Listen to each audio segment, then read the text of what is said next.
Brought to you by 5paisa.com. Investing made easy and rewarding. Download the app now. नमस्कार, आप देख रहे हैं बिज़ तक। मैं हूं रजत देवगन। आज बाजार हो गया रोलर कोस्टर। शुरुआत तो हमने बेहद दमदार देखी थी, लेकिन अंत में जाते जाते कर दिया सरेंडर। एक ट्रिगर पॉइंट था मार्केट के पास आज, वो था ये कि यूएस में पिछले सत्र में दमदार एक्शन देखने को मिला था। जोरदार तेजी के बीच बंद हुए थे यूएस के मार्केट्स।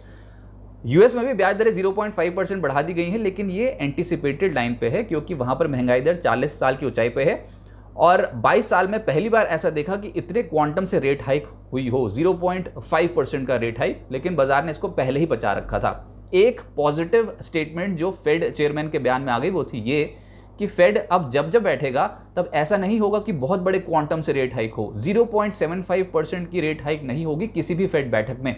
इसको बाजार ने बहुत अच्छे तरीके से लिया और हमने देखा कि डाउ में 3%, नैस्डैक में 3% से ज्यादा का उछाल देखने को मिला।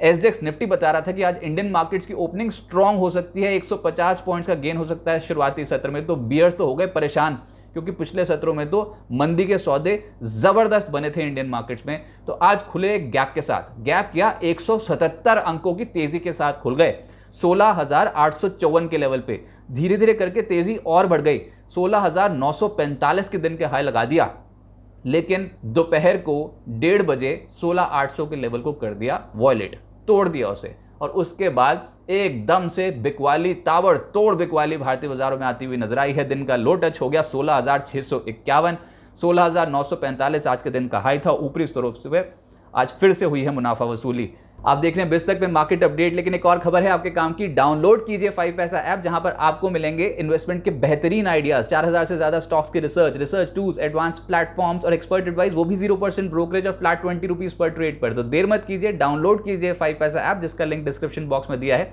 अब तो सबको पता है निवेश हुआ आसान और लाभदायक।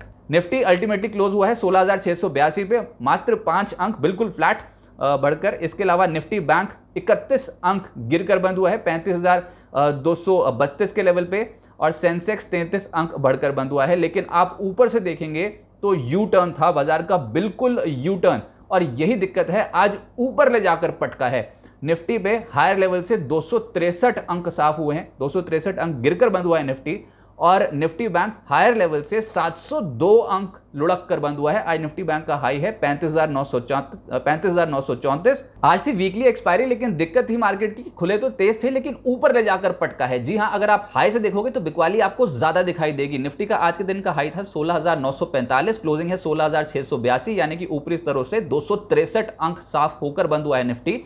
निफ्टी बैंक ऊपरी स्तरों से 702 अंक गिरकर बंद हुआ है। निफ्टी बैंक का हाई था 35,934 और आज के दिन का क्लोज है 35,232, यानी कि 702 अंक गिरकर बंद हुआ है निफ्टी बैंक।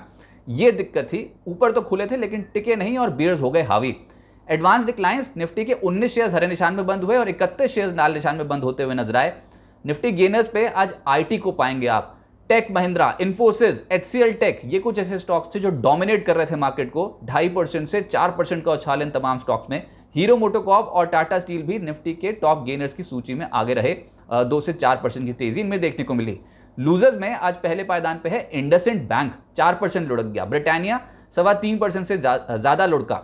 सन फार्मा, टाटा कंज्यूमर और नेस्ले में भी 3% तक की गिरावट देखने को मिली। टाटा कंज्यूमर नतीजों के बाद 3% लुढ़कता हुआ नजर आया। सेक्टर स्पेसिफिक, रियलिटी, इन स्टॉक्स में सबसे ज्यादा बिकवाली देखने को मिल रही थी, जिसमें गोदरेज प्रॉपर्टीज 5.5% नीचे बंद हुआ है। शोभा 4.5% लुढ़का, डीएलएफ 2.5% लुढ़का, ओबरॉय रॉयल्टी में 1% की गिरावट देखने को मिली।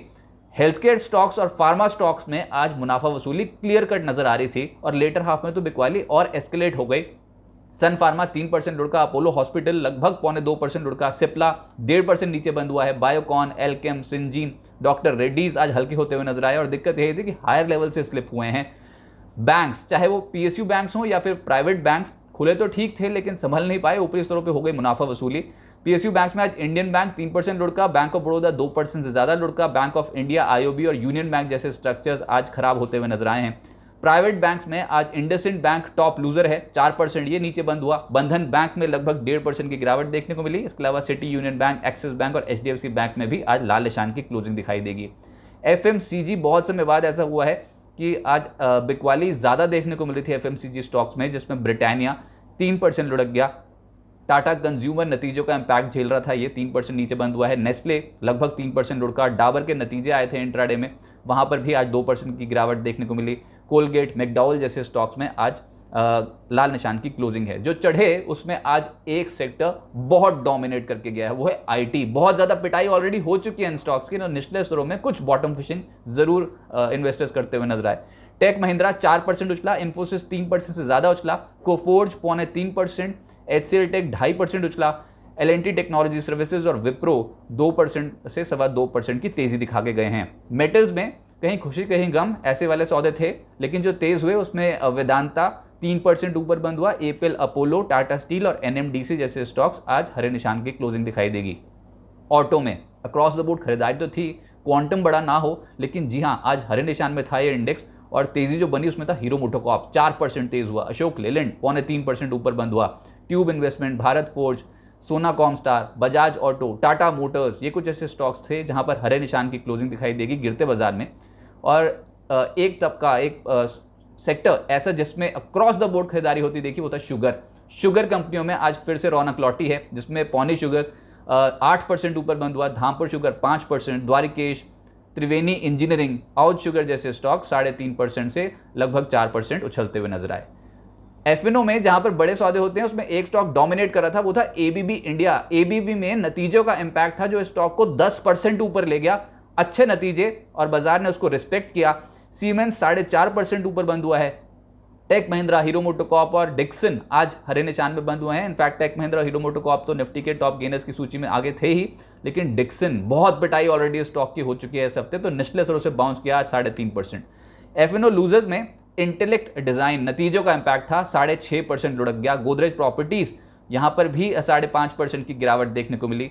दीपक नाइट्राइट 5.5% नीचे बंद हुआ है, नतीजों का इंपैक्ट झेल रहा था ये स्टॉक। कैनफिन होम्स 5% से ज्यादा टूटा और इंडिया मार्ट यहां पर भी लगभग 5% की गिरावट देखने को मिली। मिड कैप गेनर्स की सूची है लंबी, जिसमें आज हाइकल का नंबर आया, 13% उछल गया ये और दिन की ऊंचाइयों को छूता हुआ बंद हुआ है। टाइम टेक्नो 12% उछलकर बंद हुआ है। एबीबी जैसे मैंने बताया इसमें 12% की तेजी बनी। इसाब इंडिया, कॉन्फिडेंस पेट्रोलियम, उज्जीवन 7% से 10.5% उछलते हुए नजर आए। अदानी ग्रीन नतीजों के बाद ये स्टॉक चल पड़ा और 6.5% आज तेज हुआ। जीएमडीसी 6.5% ऊपर। वेरॉक में कल 20% लोअर सर्किट लगा था, लेकिन आज ये स्टॉक संभला और 6% आज पॉजिटिव क्लोजिंग दिखा गया। Bharat dynamics, Ujjivan small finance bank लगभग 5% 5.5% उछले और केपीआर मिल और मैट्रीमनी लोअर लेवल से पलटते हुए नजर आए, 5% का उछाल इन तमाम स्टॉक्स में। मैट्रीमनी में इनफैक्ट तारीख है 12 मई, जब बायबैक, डिविडेंड और FY22 के रिजल्ट्स पे कंपनी विचार करने जा रही है, तो उसी के चलते मैट्रीमनी आज फोकस में आता हुआ नजर आया। 52 हफ्ते का निचला स्तर कई स्टॉक्स छूते चले जा रहे हैं। इनफैक्ट आज जो मैं डेटा चेक कर रहा था उसमें 52 हफ्ते की ऊंचाई पर एक स्टॉक दिखाई दिया, वो था पावर ग्रिड, लेकिन जो 52 हफ्ते की लो की सूची थी वो लंबी थी। फर्स्ट सोर्स सॉल्यूशंस 2.5% आज नीचे लुढ़का है, 52 हफ्ते का निचला स्तर इसने छुआ है। HDFC AMC 1 साल के निचले स्तर पे है। इन्फो एज 1 ईयर लो पे है। रैलिस, टाटा कम्युनिकेशन, सुदर्शन केमिकल्स, ये तमाम स्टॉक्स 52 हफ्ते का निचला स्तर छूते हुए नजर आ रहे हैं।